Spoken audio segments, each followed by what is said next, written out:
It's 16th of December. Another day Ukraine survived another missile strike inflicted by Russia. Ukraine Media Center Ukraine Forum continues operating.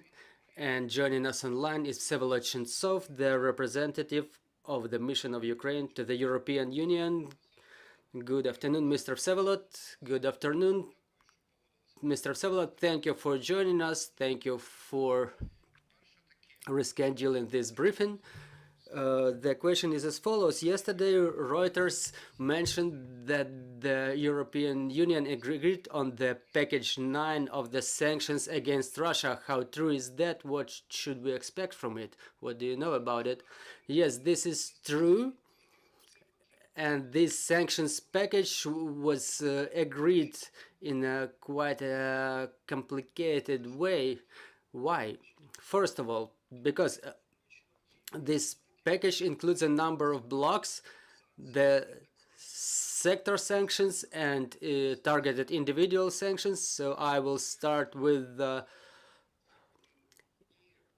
individual sanctions. Those are the representatives of Russian State Duma, the private individuals, companies, and again representatives of the Russian military, the persons involved in coordination of pillage of Ukrainian grain, the representatives of Russian government, the governors of the regions, and what I would like to draw specific attention to are the 5 political parties represented in the Russian parliament, the judges of the Constitutional Court, and so on and so forth. The approach that was applied is, as I mentioned, the people involved in kidnapping of people, specifically children, involved in pillage of Ukrainian agricultural products, and people involved in Russian propaganda,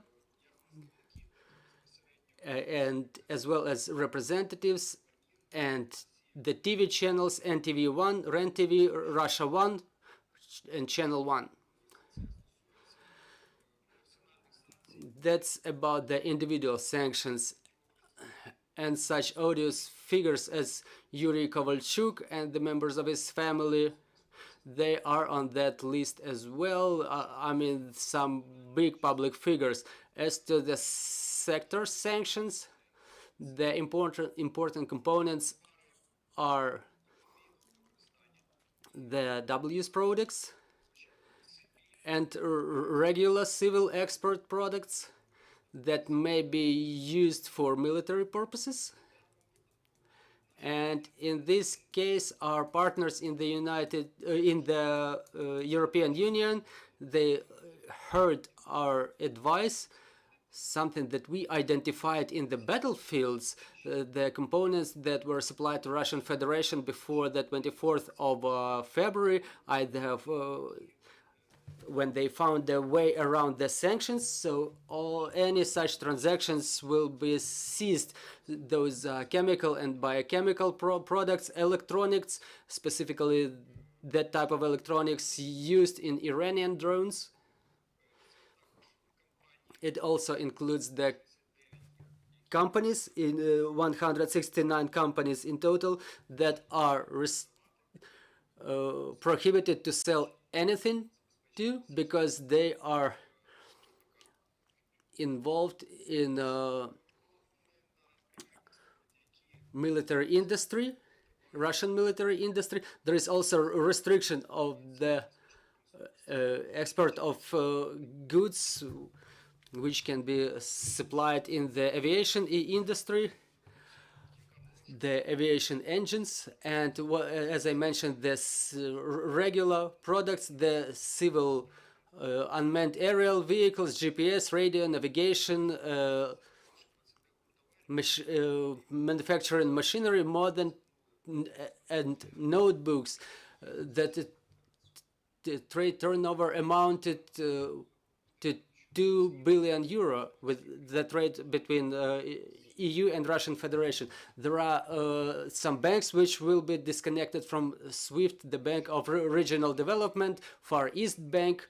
For example, what's also important for this, there is a restriction for investments in mining industry of Russian Federation for metals, minerals, specifically titanium and nickel. And the cost and the scale of such investments was reaching 3 billion euro as of today. So those operations will be seized. Another problem with the implementation of European policies, the response was restriction for participation of European Union citizens on the management or supervisory boards of Russian companies, specifically in energy and transport industry. So this restriction will work both ways. Why this package was agreed in a difficult manner? Because some member states, they proposed certain exemptions for agricultural sector for the needs of so-called global south, and there were proposals to exempt some companies which are already sanctioned and or the persons which are on the sanction list to facilitate such operations. However, the group of companies, and we supported that position, took a very hard stance against some broad exemptions, and the compromise was found that each such transaction will be agreed on an individual case-by-case basis by the member states to exclude any abuse, and such operations will be reported to all the member states of the European Union, to European Commission. Thus, we will mitigate the threat of abuse of such options. In fact, what Russian propaganda was trying to use as the way around the sanctions, like the need to ensure the food security for the third countries. So we were able to avoid this threat. So today, on one hand, nobody, neither European Union nor Ukraine, can be blamed for complication of the supply of food to those in need. And on the other hand, Russian oligarchs and companies, they are unable to receive more options for trade with either Ukraine or European Union or the third countries. So this is the brief description of this sanction package. Thanks a lot. It was interesting. It was interesting to hear about the supervisory boards, which became the participation in supervisory boards, which became the instrument of influence. So my question is, you were talking about the collegial decisions. We know about allocation of 18 billion euro of macroeconomical support next year, and we know that that resolution was discussed in a very vivid manner. What lessons should we learn as Ukraine from that, and what lessons should European Union learn from this now that they face such discussions inside? Thank you for your question. It was very important resolution to allocate 18 billion euro of macroeconomic support for Ukraine.